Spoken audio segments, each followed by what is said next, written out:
Now back to the crossover with Marlon Jones and Armon Williams.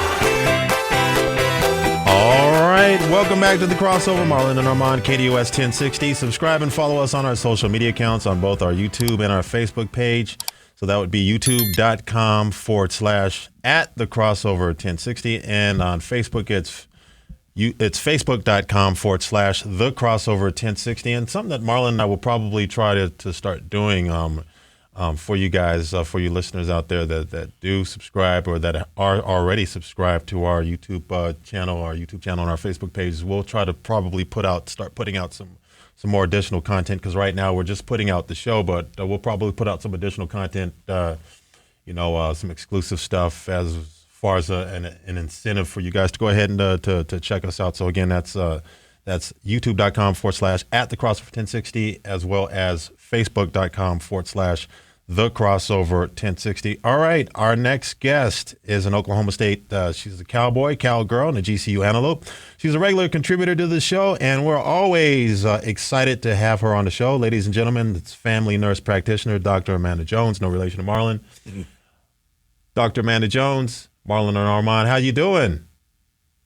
Great. How's it going, guys? Good. I hope you had a good Thanksgiving.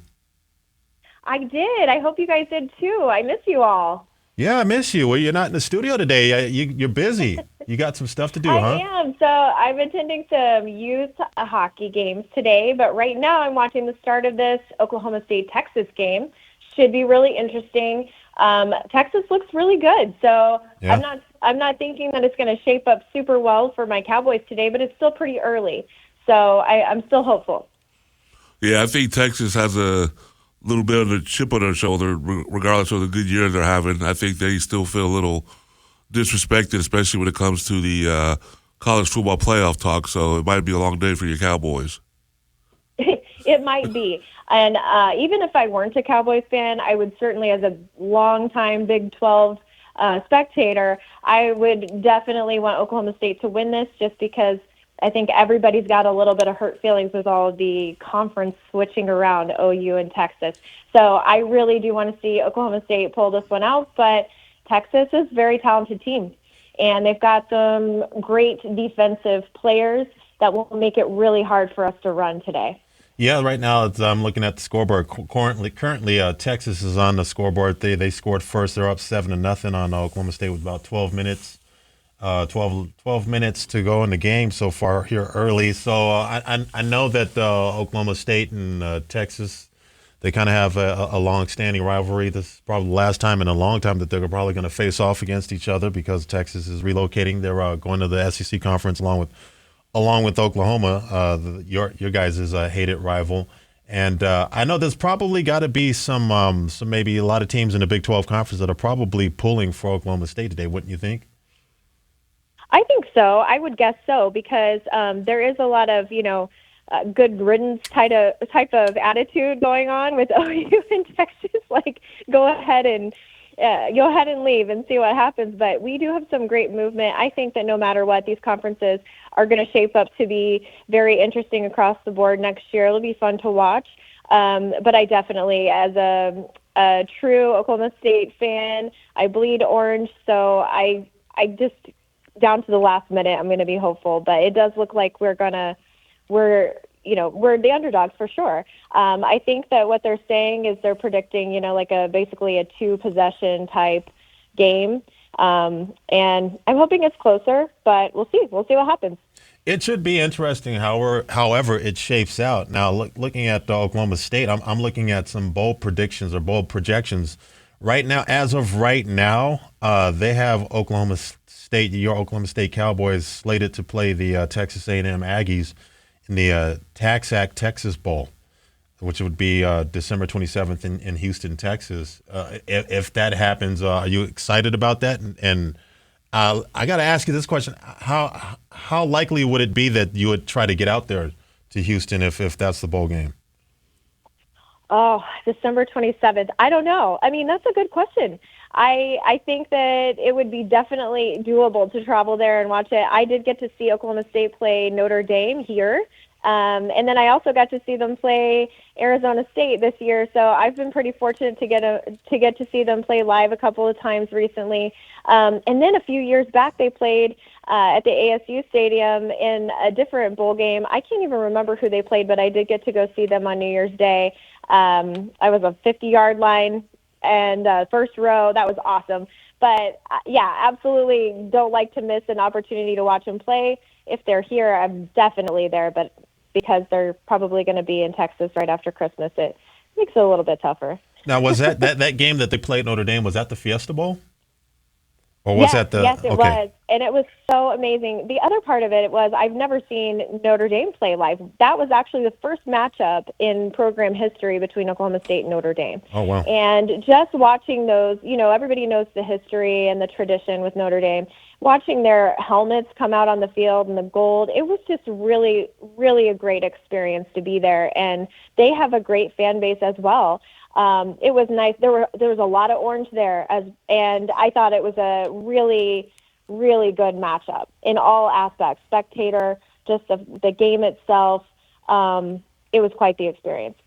So you got to also be happy with Gundy winning Coach of the Year in the Big 12.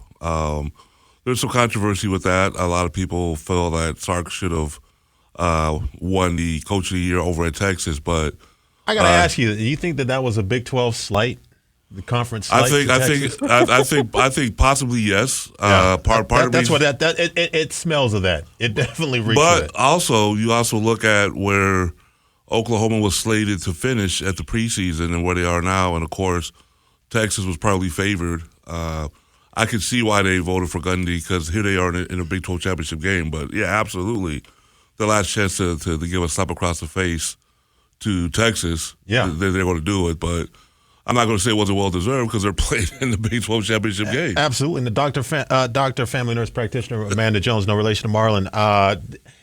Oklahoma State wasn't really projected to – I mean, they were projected to probably make a bowl game, but they probably weren't projected – I don't think they were projected at all to be in the conference championship. So this yeah. Which is why it was pretty much unanimous. I agree, yeah. I agree that Gundy deserved head coach of the year or coach of the year in the Big 12 conference. For sure. This is a big accomplishment, and whenever we saw the first few games being played, we thought, wow, this might be a long season. They had a lot of decisions to make with quarterbacks. They were rotating, I think, 3 quarterbacks through to see who fit well with the team and, who would be the front runner, and they finally settled on that. And in the beginning, there were just some rough patches. But, our star running back has been a true joy to watch this season, and I can't wait to see what happens with him. But I think that Gundy did do a good job with what he had, and, there's a long-standing tradition there with him. He's been there for quite some time, and he has built a culture. And I think, we've talked about this in the past, about weathering the storms of the programs and how long do you allow, and how the crowd is fickle when it comes to coaching, and they're quick to say, let's get this guy out of here, or or he's the best ever. I mean, I think that Gundy has definitely earned this. Yeah, you're talking about the talented running back Ollie Gordon. You think that Ollie Gordon has got 1,580 yards rushing on the season. You think Ollie Gordon goes to New York City to where they host it? Is it still Music City? Yeah, I think it's Music City Hall. Do you think that he's going to get an invite to go to the Heisman Trophy ceremony? He's not going to get it. I mean, running backs typically don't get it. This is pretty much a quarterback award. But do you think that he goes? Right. I think he deserves to go. I don't know if he will. It's such a interesting dynamic with that particular award. It always confuses me every year, But I would say that he definitely deserves a spot there. Nobody's been able to do what he's done this year, and he's just, no one can deny the talent that he has. So, I think you're right. It's going to be interesting to see who does go to the New York for the Heisman, because you can seriously, if you look on paper, when you talk about the best players or usually quarterbacks, whatever, I mean, there could be possibly 3 Pac-12 quarterbacks. It very well could be 3 Pac-12 quarterbacks. And they all, deservedly so, because they all had great seasons. Yeah, absolutely. And then you throw in, of course, you got Bo Nix, Michael Penix Jr. They're definitely going to be there. Who was the third quarterback? Caleb. Okay. He Caleb? Okay. He's good enough to get invited. He's good enough to get invited. I think he fell back a little bit. So, you have Bo Nix, you got Michael Penix Jr., and then obviously you got Jaden Daniels. Those are the big three quarterbacks. Those are the big three. Yeah. And then it'd be nice to see Ollie Gordon. We'll see like an Ollie Gordon, somebody other than a quarterback make it to the ceremony. Nice. Yeah, and you figure Jaden Daniels by way of Pac-12, by way of SEC. There you go. So there's your connection. Hey, real quick before we go, we got about a minute left. Dr. Amanda Jones, family nurse practitioner, no relation to Marlon. The Grand Canyon Antelopes, they got some big games coming up. And you're big Grand Canyon University alumni fan, and they got some really really big games on the horizon. Particularly looking at San Diego State, and then you got Liberty coming up. I think Liberty's a sleeper. Yeah, don't know about those. It's going to be awesome. They actually play tonight. I am allowing another member of my network, or the network that I belong to, Above Par Network, to use my tickets tonight because they participated in a golf charity event recently and raised a lot of money for Oakwood Creative Care, and Aviant Hospice was also another sponsor of that. We're really proud to support all these different initiatives. Last night I was at the Oakwood Gala to raise money to support people with cognitive disabilities, and so my tickets went to somebody who's supporting some of those efforts, and I hope they enjoy the game tonight, and I can't wait to watch them on TV. It's going to be fun. Who are they playing tonight? University of Texas Arlington. Oh, that's a big good one. Yeah. And then they got San Diego State and then Liberty. Okay. So that's a sneaky, really, really, really tough schedule. I mean, it's going to be really, really interesting to see how Grand Canyon does that. How they navigate through that. They've done a good job so far. They only lost one game, so that was to South Carolina, which is an SEC barely. opponent. And they barely lost. Yeah. You know, she mentioned Aviant Healthcare. We have to give a quick shout out. You know who that belongs to? Not familiar. Richard Bass. Oh, Richard Bass, Aviant Healthcare. All right, Dr. Family Nurse Practitioner Amanda Jones. Thanks, Amanda. As always, we love having you on the show. Thank you. Thank you. Have a good day, you guys. Thank you. You too. All right. That was Dr. Amanda Jones. Coming up next, we discuss the NBA's investigation into Josh Giddey and the NBA's dilemma. We got some issues. We'll talk about it next right here on The Crossover, KDUS 1060.